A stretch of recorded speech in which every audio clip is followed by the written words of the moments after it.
ಯಾರನ್ನ? ಇಲ್ಲ, ನನ್ನನ್ನೇನು ಕೇಳಿಲ್ಲ, ನನ್ನನ್ನೇನು ಕೇಳಿಲ್ಲ. ನಾನೇನಂತ ತಪ್ಪು. ಈಗ ಬಿಜೆಪಿಯವರು ಏನು ಮಾತಾಡಿದ್ರು, ಬೇರೆಯವ್ರು ಏನು ಮಾತಾಡಿದ್ರು ನಾನು ಹೇಳಕ್ ಬರಲ್ಲ. ಅವ್ರು ಯಾರ್ಯಾರು ಏನೇನು ಹೇಳ್ಯಾರ ಅನ್ನೋದು ಹೇಳಕ್ ಬರಲ್ಲ. ಯಾರ್ಯಾರು ಫೋನ್ ಮಾಡಿದ್ರು ನಾನು ವಿಶ್ಲೇಷಣೆ ಮಾಡೋಕ್ಕೆ ಹೋಗಲ್ಲ, ನಾನು ವಿಚಾರ ಹೇಳಲ್ಲ.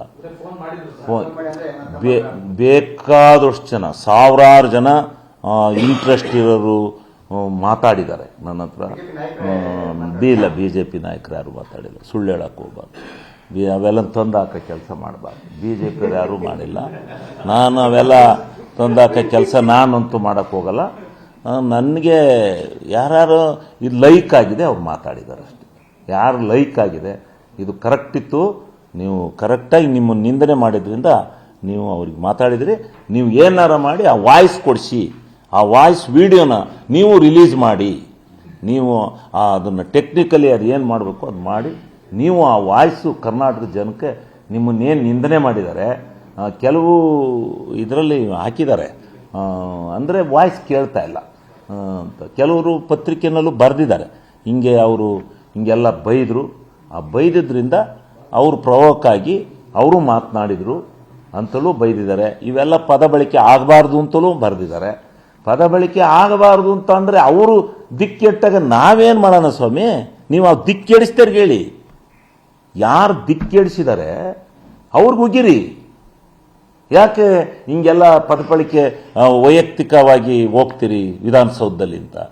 ವಿಧಾನಸೌಧದಲ್ಲಿ ಅದು ಬಿಟ್ಟು ನನ್ನ ವೈಯಕ್ತಿಕ ಬದುಕಿ ಬರೋದಾದ್ರೆ ನನ್ನ ಚುನಾವಣಾ ಭಾಷಣಕ್ಕೆ ಬರಲಿ, ತೀರ್ಸ್ಕೋಬೇಕು ಅಂತಿದ್ರೆ ಅಲ್ಲಿ ಬಂದು ಭಾಷಣ ಮಾಡಲಿ, ಏನು ಬೇಕಾದ್ರೂ ಮಾಡಲಿ, ಏನು ಬೇಕಾದ್ರೂ ಅಂದು ಬರಲಿ, ನನ್ನ ಕಳ್ಳ ಅಂದಿದ್ರೆ ಏನಾರು ಅಂದು ಬರಲಿ, ನಾನು ಬೇಡ ಅಂತ ಹೇಳಲ್ಲ.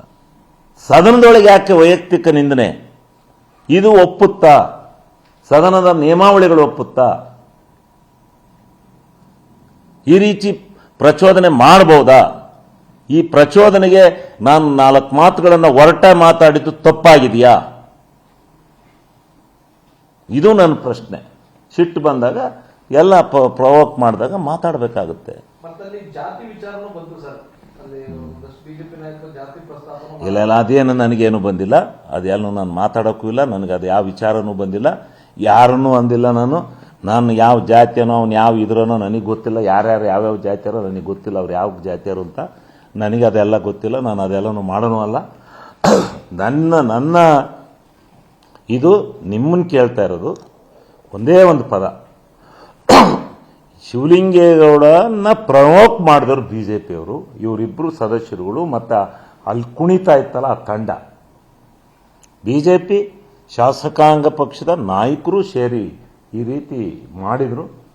ಅದರಿಂದ ಶಿವಲಿಂಗೇಗೌಡನ ಭಾಷಣಕ್ಕೆ ಮತ್ತೆ ನಾನು ಹಿನ್ನೆಲೆ ಹೇಳಿದ್ದು, ಇವರು ಯಾವತ್ತೂ ನನಗೆ ಪ್ರಚೋದನೆ ಮಾಡ್ತಾ ಇದ್ದದ್ದನ್ನು ನೀವು ಸಾಕ್ಷಿದಾರರಾಗಿ ಮಾಧ್ಯಮದವ್ರು ನೋಡ್ತಾ ಇದ್ರಿ. ಅದರಿಂದ ನನಗೆ ರಕ್ಷಣೆ, ನನಗೆ ನ್ಯಾಯ ಕೊಡಿ ಅಂತ ನಿಮಗೆ ಕೇಳಿದ್ದೀನಿ. ಈಗ ನೀವು ಉತ್ತರ ಕೊಡಬೇಕಾಗಿರೋದು ನಿಮ್ಮ ಕ್ಷೇತ್ರದ ಜನರಿಗೆ. ನೀವು ಮಾತಾಡಿದ ಸರಿಯೋ ತಪ್ಪು ಅನ್ನೋದ್ರ ಬಗ್ಗೆ ನಿಮ್ಮ ಕ್ಷೇತ್ರದ ಜನ ಏನಂತ? ನನ್ನ ಕ್ಷೇತ್ರದ ಜನ ನಮ್ಮ ವಿರೋಧಿಗಳೇನು ಒಪ್ಕೋತಾರ? ಇದಾ ನನ್ನ ಜನ ನನ್ನ ಏನಿದ್ದಾರೆ, ನೀವು ಕರೆಕ್ಟಾಗಿ ಹೇಳಿದಿರಿ, ನಿನ್ನೆನ್ನೆ ಯಾಕೆ ಕಳ್ಳ ಅನ್ಬೇಕಾಯ್ತು ಅಂತ ನಾನು ಬಂದು ಇಮ್ಮಿಡಿಯೇಟ್ ಪ್ರೆಸ್ ಇದು ವಿಡಿಯೋ ಕೇಳಿದೆ. ಪಾಪ ಕೆಲವು ಟಿವಿಯವರು ಹಾಕಿರು. ನಾನು ಬಂದು ಸದನ ಮುಗೀತಿದ್ದಂಗೆ ಮಾತಾಡಿದೆ. ಇಲ್ಲ, ಅವ್ರದ್ದು ಬಂದಿಲ್ಲ, ನಂದು ಒಬ್ಬಂದು ಬರ್ತಾ ಇದೆ. ಆದರೆ ಅವರು ಈ ರೀತಿ ಎಲ್ಲ ನನ್ನ ಪ್ರವೋಕ್ ಮಾಡಿದ್ರಿಂದ, ನನ್ನ ವೈಯಕ್ತಿಕ ನಿಂದನೆ ಮಾಡಿದ್ರಿಂದ ನಾನು ಮಾತಾಡಿದ್ದೀನಿ ಅಂತ. ಇವತ್ತು ನಿಮ್ಮನ್ನೆಲ್ಲ ಕರೆದದ್ದು ಇನ್ನೂ ಸ್ವಲ್ಪ ಸ್ಪಷ್ಟವಾಗಿ ಹೇಳೋಣ, ಹೇಳಿ ಇದಕ್ಕೆ ಇದು ಮಾಡಬೇಕು ಅಂತಕ್ಕಂಥ ದೃಷ್ಟಿಯಿಂದ ಕರೆದಿದ್ದೀನಿ. ಅದು ಈ ವಿಡಿಯೋ ಕ್ಯಾಸೆಟ್ಸ್ಗಳು ಸಿಕ್ಕಿದಾಗ ಅದನ್ನು ಸಿಗ್ತವೆ ಅಂತ ಕಾಣುತ್ತೆ.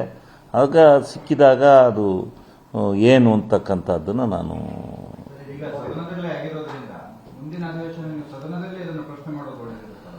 ಸದನದಲ್ಲೇ ಪ್ರಶ್ನೆ ಮಾಡೋದ್ರ ಜೊತೆಗೆ ಇವತ್ತೇನಾಗುತ್ತೆ ಅಂದರೆ ಬಾಂಬೆಗೆ ತಲುಪಿದೆ, ಅದೆಲ್ಲ ಹೋಗಿದೆ. ಆ ಜನಕ್ಕೆಲ್ಲ ನೀವು ಮತ್ತೆ ಇದಕ್ಕೋಸ್ಕರ ನಡೀತು ಅಂತ ನೀವು ಕೊಡ್ಬೋದಲ್ಲ. ಆಮೇಲೆ ಮುಂದಿನ ಸದನದಲ್ಲಿ ನಾನು ಚರ್ಚೆ ಮಾಡೋದು ಬಿಡ್ತೀನಾ? ಮುಂದಿನ ಸದನದಲ್ಲಿ ನಾನು ಯಾವ ನಿಯಮಾವಳಿ ಅಡಿನಲ್ಲಿ ತರಬೇಕು, ನನ್ನ ವೈಯಕ್ತಿಕ ನಿಂದನೆ ಹೆಂಗಾಗಿದೆ ಅದನ್ನ ಪ್ರೂವ್ ಮಾಡೋವರೆಗೂ ನಾನೇನ್ ಮಾಡಬೇಕು ಅನ್ನೋದನ್ನ ಕಾನೂನುಬದ್ಧವಾಗಿ ಮಾಡ್ತೀನಿ. ಅಮೆರಿಕಕ್ಕೂ ಹೋಗಿರುತ್ತೆ ಇದು. ಅದೇ ಅದಕ್ಕೆ ಇಲ್ಲ, ಶಿವಲಿಂಗೇಗೌಡ ಮಾತಾಡಬೇಕಾದ್ರೆ ಇದು ಕಾರಣ ಅಂತ ನಮ್ಮ ಪ್ರಿಂಟ್ ಮೀಡಿಯಾ ಮಾಧ್ಯಮದವರು ಸ್ವಲ್ಪ ವಿಶ್ಲೇಷಣೆ ಮಾಡಿ ಇದ್ರೆ, ಮತ್ತೆ ನಾನು ಈ ರೀತಿ ನನ್ನನ್ನೆಲ್ಲ ಬೈದ್ರು ಅಂತ ಅವ್ರಿಗೇನು ಗೊತ್ತು ಜನಕ್ಕೆ? ಹೌದು, ಎಲ್ಲಾ ಕ್ಯಾಮ್ರಾಗಳು ಒಳಗಡೆ ಇರಬೇಕು, ಆಗ್ಲೇ ನಿಜ ಸ್ಥಿತಿ ಗೊತ್ತಾಗೋದು. ಈ ಕ್ಯಾಮ್ರಾಗಳನ್ನ ಯಾಕೆ ಹೊರಗೆ ಇಡಬಾರ್ದು? ಪರಿಷತ್ನಲ್ಲಿ ಇಡಿಸ್ದಂಗೆ ಇಲ್ಲುವೆ ಯಾರು ಏನ್ ಮಾಡ್ತಾರೆ ಎಲ್ಲ ಹೋಗ್ಬೇಕು ಇದಕ್ಕೆ. ಅಲ್ಲ, ನಾವು ಇಲ್ಲಿ ಈ ಘಟನಾವಳಿಗಳನ್ನು ನೋಡಿದ್ರೆ ಇದನ್ನ ಕ್ಯಾಮ್ರಾಗಳನ್ನ ಒಳಕಿಡೋದು ಒಳ್ಳೇದು. ಹೌದು, ಗೊತ್ತಾಗೋದು. ಈಗ ನ್ಯಾಯ ಸಿಗೋದು ನಮ್ಗೆಲ್ಲ. ನಮ್ಮದು ತೋರಿಸ್ತಿದ್ರಿ, ಅವ್ರನ್ನೂ ತೋರಿಸ್ತಿದ್ರಿ. ಉಂಕಂಬಿಡಯ ಇವ್ರು ಹಿಂಗ್ ಮಾತಾಡಿದ್ದಾರೆ, ಅದಕ್ಕೋಸ್ಕರ ಇವ್ರು ಹಿಂಗ್ ಮಾತಾಡಿದ್ದಾರೆ ಅಂತ ಹೇಳಿ ಜನ ತಿಳ್ಕೊಳರು. ಪೇಪರ್ ಮೈಕ್ ಮಾಡ್ಕೊಂಡಿದ್ರು, ಪೇಪರ್ ನಿಂಗೆ ಇಟ್ಕೊಂಡು. ಆದ್ರೂ ನಾನು ಹೇಳಿದ್ದೀನಿ, ಆ ಹೆಣ್ಮಗಿನ ಬಗ್ಗೆ ನಾನು ವಿಷಾದಿಸಿದ್ದೀನಿ. ಆ ಪದ ಬಳಕೆ ಆಗಬಾರ್ದಾಯಿತು, ಅದಕ್ಕೆ ವಿಷಾದ ಮಾಡಿದ್ದೀನಿ. ಇನ್ನ ಯಾವುದೇ ವಿಚಾರಕ್ಕೆ ಮುಂದಿನ ಚುನಾವಣೆ ಅಲ್ಲ, ಮುಂದಿನ ಅಸೆಂಬ್ಲಿ ಅಲ್ಲ, ನಾನಂತೂ ಈ ವಿಚಾರನ ನನಗೆ ನ್ಯಾಯ ಸಿಗೋವರೆಗೂ ನಾನು ಬಿಡೋದಿಲ್ಲ. ನನ್ನ ಹೋರಾಟ ಮಾತ್ರ ಮುಂದಿನ ಸದನದಲ್ಲೂ ನಡೆಯುತ್ತೆ. ಅದೇನು ಬೇಕಾದರೂ ಆಗಲಿ, ನಾನು ಮುಂದಿನ ಸದನದಲ್ಲೂ ಈ ನನಗೆ ಅವರು ಏನು ಮಾಡಬೇಕು ಸ್ಪೀಕರ್ಗೆ ನಾನು ಲೆಟರ್ ಕೊಡ್ತೀನಿ. ಈ ರೀತಿ ನನ್ನ ವೈಯಕ್ತಿಕ ನಿಂದನೆ ಮಾಡಿದ್ದಾರೆ, ನನಗೆ ನ್ಯಾಯ ದೊರಕಿಸ್ಕೊಡಿ ಅಂತ ನಾನು ಸ್ಪೀಕರ್ ಅವರಿಗೆ ಕಂಪ್ಲೇಂಟ್ನೂ ಕೊಡ್ತೀನಿ. ನಾನು ಅಲ್ಲ, ಅದನ್ನು ಮಾಡೋಣ. ಇದನ್ನ ಮಾಡ್ತಕ್ಕಂಥ ಕೆಲಸನೂ ನಾವು ಮಾಡ್ತೀವಿ. ಅದರಿಂದ ದಯಮಾಡಿ ನನಗೆ ನ್ಯಾಯನ ದೊರಕಿಸ್ಕೊಡಿ ಅಂತಕ್ಕಂಥದ್ದನ್ನು, ರಾಜ್ಯದ ಜನಕ್ಕೆ ನ್ಯಾಯ ದೊರಕಿಸ್ಕೊಡಿ, ನಂದೇನು ತಪ್ಪಿಲ್ಲ ಅಂತಕ್ಕಂಥದ್ದನ್ನು ನೀವು ಮಾಡಿಕೊಡಿ ಅಂತಕ್ಕಂಥದ್ದನ್ನು ನಾನು ಕೇಳ್ತಾ ಇದ್ದೀನಿ ಅಷ್ಟೇ. ನಿರ್ಭೀತ, ನಿಷ್ಪಕ್ಷಪಾತ, ವಿಶ್ವಾಸಾರ್ಹ ಸುದ್ದಿಗಳಿಗೆ ಮತ್ತೊಂದು ಹೆಸರಾಗಿರೋ ನ್ಯೂಸ್18 ಕನ್ನಡ ಈಗ ಆಪ್ನಲ್ಲೂ ಲಭ್ಯ ಇದೆ. ದಯವಿಟ್ಟು ಇಲ್ಲಿರೋ QR ಕೋಡ್ ಅನ್ನ ಸ್ಕ್ಯಾನ್ ಮಾಡಿಕೊಂಡು ಆಪ್ ಡೌನ್ಲೋಡ್ ಮಾಡೋದಕ್ಕೆ ಮರಿಬೇಡಿ. ನಿಮ್ಮ ಬೆಂಬಲ ಹೀಗೆ ಸದಾ ನಮ್ಮೊಂದಿಗಿರಲಿ. ಧನ್ಯವಾದ.